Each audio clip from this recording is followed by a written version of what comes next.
Okay, welcome ladies and gents to the live stream today. Hope you are doing well. I know some of you probably didn't expect to see me yet because I'm doing the tours around the different cities at the moment.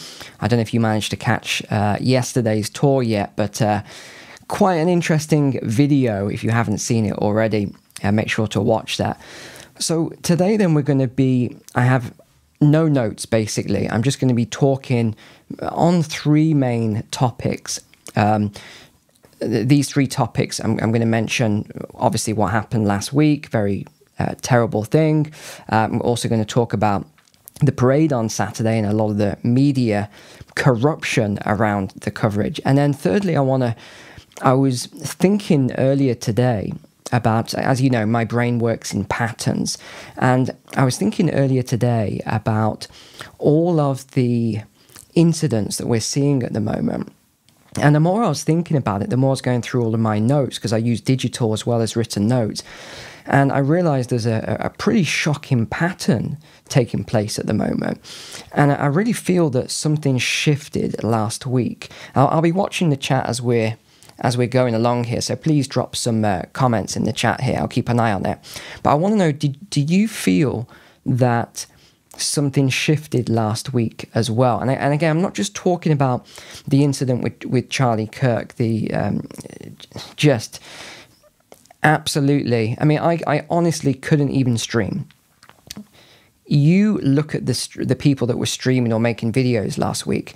Even some of the toughest guys I know were in tears. They couldn't even speak about that incident. Like many of you, I was in absolute shock. I was actually planning 2 live streams last week while I was away, and I was in such shock that what I had in front of me was pointless. It was pointless even talking about it, and the next day, and the next day. It just paled in comparison to what was going on, the sheer outpour that we were seeing. And I think if you understand the sort of the stages of grief, what we all kind of go through with that, I was definitely in that shock phase for the first day and a half. I know some people went straight to anger and other things, but I was just in complete shock for the first day and a half. And also, just a quick one on this, because I saw loads of people messaging, loads of people emailed in and saying, I can't believe you haven't spoken about this, and I can't believe you know, all this sort of stuff. Actually, I did write about it, but many of you are not on the newsletter. Actually, let me just pull it up a second. Here it is. So I did actually write about it in my newsletter, which comes out every Friday. So, you know, there was a lot. I talked about it here, about Charlie. In fact, I can just read a couple of things out for you, because there's no way I could even make a video on it. I was just too emotional about the whole incident. And what made me very angry as well, I think many of you know, as an ex-soldier, did that for 10 years. I have to really keep my calm and keep my cool. I know a lot of you are in the military, or you've served in the military, so you understand where I'm going with this. But I was so angry and furious about not just the incident itself, but by the responses. And there were always these really unhinged people. I'm sure you know what I'm talking about here. It's like these people were so unhinged, and they all fit this same pattern, and you just think, and then they'd say, oh well, it's my freedom of speech, I can say this stuff. Even some of the messages they were sending to Erica, I mean, Charlie's wife, it was absolutely disgraceful, like laughing and saying all the most vile things you can imagine. And then people would even email, oh, well, freedom of speech and all this sort of nonsense. Yeah, it is freedom of speech, but there's something called compassion as well. There's compassion over what took place. And when people are at a prayer vigil and things like that, you don't run into it shouting all the things that some of these people, they deliberately went into the prayer vigils with placards and signs and would start shouting and with their megaphones and all this other stuff. I mean, it's just disgraceful behavior. And it really, really made me angry. I couldn't do any work for 3 days, actually. And eventually I had to take a very, very long walk to clear my head because I was so upset about it. So a couple of things there.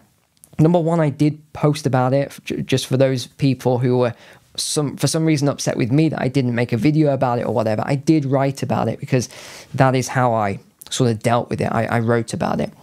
And some of the things I wrote about it straight away were quite accurate. So, and by the way, you can subscribe to the email newsletter if you haven't already in the description below. There's a link for it. And after the video, I'll put a pinned comment in as well. But a few of the things that I wrote in there were instantly I went to, this guy is probably a trans shooter. That's what I thought right away. He's probably a man transitioning to a woman, something like that. This is what I thought right away. It's probably something like that. And when it came out and I saw the guy's picture and everything else, I thought, this doesn't really add up. And then I started thinking, hold on. And I went onto the mother's social media. I couldn't find the father's, but I went onto the mother's social media. I was looking at the brothers, the younger brother's social media. And I just saw a really nice family. It's like the parents looked like they'd raised their kids really, really well. And I was going, hold on, what? This doesn't add up. It looks like the parents raised 3 good kids. What has happened here? And then I started to say, oh, sent him off to college. Oh, here we go. Let me look at this college. Oh, here we go. And then instantly I said to myself, which I'm sure many of you came to the same conclusion, he has been radicalized in the college. Because you look at all these hateful posts that are going on now as well, and you look disproportionately at the job position of these people. They're professors, they're teachers, they are in schools. That you've got this massive, this really radical ideology now, which, ironically enough, they think they're the peaceful ones, and they're going after hateful people. And I mean, you could probably make a meme about this. You know, it's so ridiculous. They think they're the peaceful ones. And then when an assassination of a family man with his wife and 2 kids there, I don't know if you even are aware of this. His wife and 2 kids were there when he was shot. It's so, I'm still shocked by it now. I'm still really, really shocked by the whole incident. It really shook me up, like many of you, I'm sure. And then to see all these people posting and cheering about it and being happy about it. And then they think they're the peaceful. There's a big issue going on. There's this massive mental health problem going on. But anyway, getting back to it, then I see, which I think it came out last night, that actually he got into all of these groups, normal Antifa, which should probably be designated as a domestic terrorist group at this point, I would have thought. He gets into all these weird groups. His roommate is, I think, trans or something like that. I saw a picture of the roommate in a furry or whatever they are. And you just think, he's been radicalized. It's a Christian family. The family went to church, and then he goes to college, and all of a sudden he gets radicalized. And I think that's pretty much what happened. But yeah, I wrote a few things on it, but you're welcome to read. Okay, but that was the first thing. Still shocked by it even now. The second one then was Saturday. I really, really tried my best. I wanted to get to that parade on Saturday. I really did want to get there. I just couldn't make it work. And how many train strikes are there at the moment? Do you realise how many train strikes there are? It isn't just London Underground with these tube drivers. Have you seen the video of the person knitting? And then they just push a button, and that's it. Push a button. But anyway, there was all these strikes. There was strikes on GWR as well, Great Western Railways. It's like 6 hours on a bus from where I was. I don't think so. I mean, it's ridiculous. How are you meant to get anything done? But anyway, thank you for those of you who went. If you did go, please drop it in the chat. I'd be interested to see how many of you actually went to that parade. But you know what really annoyed me about that parade was I saw straight away what we all do. We go and get our news from alternative sources. Here we go. This is the first thing that I looked up. This video here. And I saw, oh, wow, that is a lot of people. I mean, that is staggering. And when I compared this to a protest from a number of years ago, where they said there was 1 point something million people, it was the same amount of people here. This could even be more, actually. When you see how long this goes on for, it could even be more than the protest that I saw that had 1 point something million people. And it goes on and on and on. And then what really annoyed me about this was the BBC. Here we go. They said thousands. Now, if you saw the initial BBC report, they said there's already hundreds of people. You're like, there's tens of thousands of people there. And then they update the report later to say, I don't know if I saved it all, but it was really antagonistic. It was saying, firstly they said thousands of people. Oh yeah, just a few thousand people. And then there's this, the drone footage. You're showing you there's probably 1 million people there. I don't know, I wasn't there. You'll probably know. Some people say 1 million people. Some people say there was 3 million people. I have no idea how many people were there. You could actually find out. The government will know, because they'll grab the phones and they will, they'll ping, they'll look how many phones are in that area. So they'll know. But that annoyed me. And this is why no one trusts the media anymore. That's why we are, if you think about it, we're like the media in a way. You send me stories, I do cover stuff that the mainstream media isn't covering, or I talk about things that they're lying about, which is most days. But the coverage was so shocking to me that they said thousands. And then they focused on how this group attacked the police and all of these police officers got injured. They focused on that. Actually, it was a small, you're always going to get a very small group of people who just want to have a fight. They just want to have a ruckus. It's just the way it is. There's always going to be that in any group, right? In any group, you're always going to have a small, you're going to have some people who just peacefully protest, some people who will treat it as, you know, quite a lively event. You'll have other people who want to have a fight. You'll have, you know, different people from different walks of life. Of course, the BBC and some of the others, they focus on that. Oh, look, these far-right thugs, they just came to attack and all this.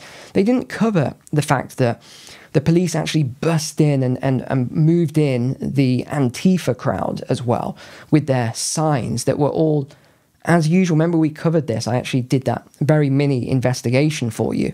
They're all printed by this one organization. One organization, which is dodgy as well. Watch that video, really dodgy. So all these signs are the same. They're all the same signs. There's no originality. Some of these people are paid as well. They're paid actors to go there. And then they sort of fire up the patriots who are there. And then some people, what happens is, people who are instinctively angry anyway, they get angry and they want to fight, right? So that's what happens. The police brought them in. They brought them in again, and then they say, oh, they just wanted to fight. All these, it's ridiculous. This is why no one trusts the media anymore. No one trusts them at all. Now, the third thing I wanted to talk about, and this is really where you're probably thinking, okay, yeah, this is more Neil that I'm going to listen to now with his how his brain works and the patterns. So I was going through all my notes, and I was thinking to myself, because I saw, hold on, where was this video? I've got to show you very quickly this, because I mean, talk about being in the right place at the right time. This was a video that this guy filmed. This was the Nepalese parliament falling. I mean, he is the luckiest man alive, I think, to film this. So he went from 0 to 500,000 subscribers in a day, and he got 25 million views on a video like that. I mean, I wish I was there, wrong place at the wrong time. I would have definitely filmed that. But here's what I found interesting when I saw that fall of the Nepalese government. I said, And that's interesting because I added it to my notes right away. And I went, whoa, hold on. That's 33 governments that have either fallen or been taken over in the last 5 years, because I only started tracking this in 2020 with the lockdowns and all the other stuff. So in October of 2020, we had Kyrgyzstan.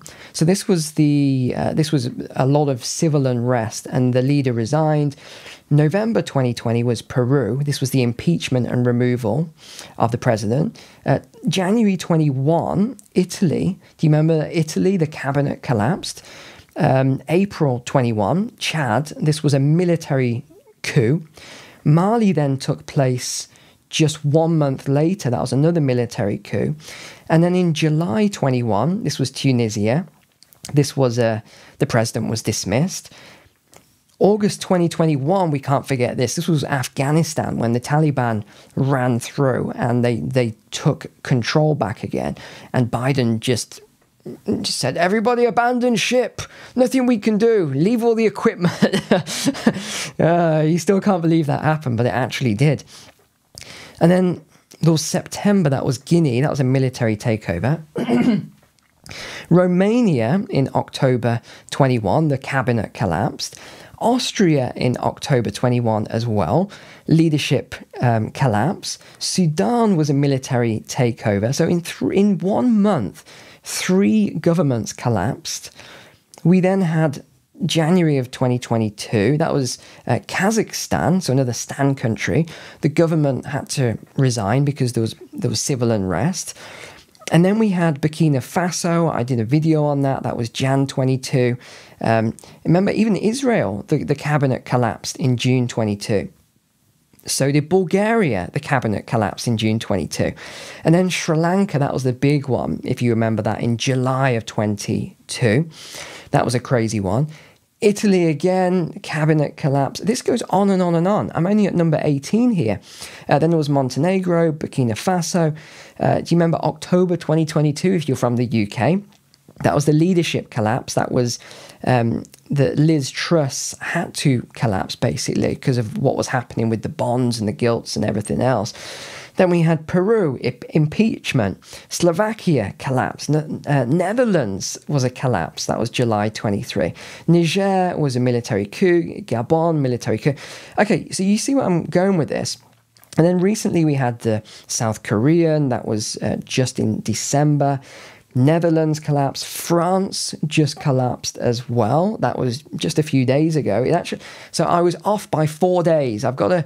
People, if I'm off on a forecast, people say, oh, you were wrong. So yeah, I was wrong by 4 days, but I don't think that's bad that I forecast that weeks in advance that the French government would collapse. So yeah, okay, I was a few days off on that one.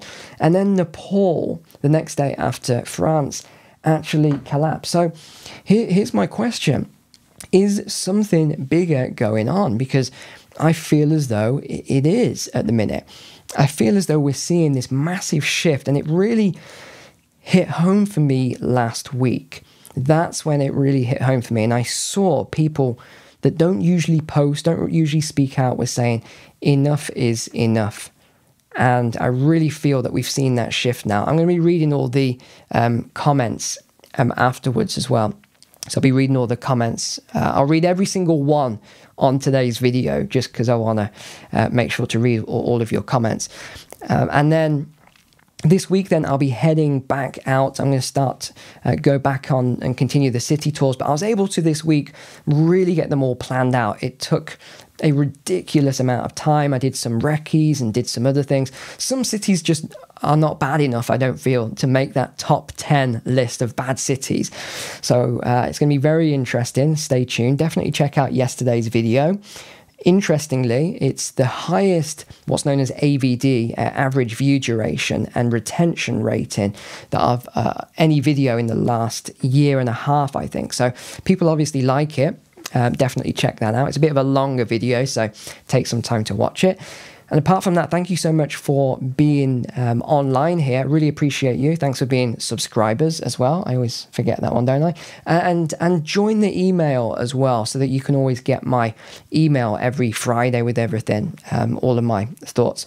So apart from that, take care. God bless. I'll see you on the next one.